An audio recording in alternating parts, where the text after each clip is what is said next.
Ay, yung iba niyan di na pwede. Pwede yan. Malambot. Ang bagay niya sa hilo.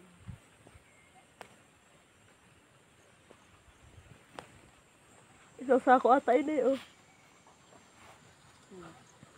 Mama, papatandaan mo yung isang ganyan ha kay mama mo bigay.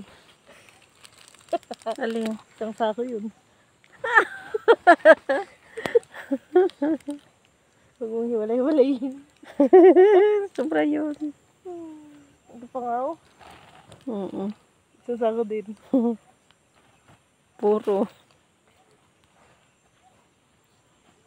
Walang silong-silong yun ay. Tuyo nang yung ginamas oh.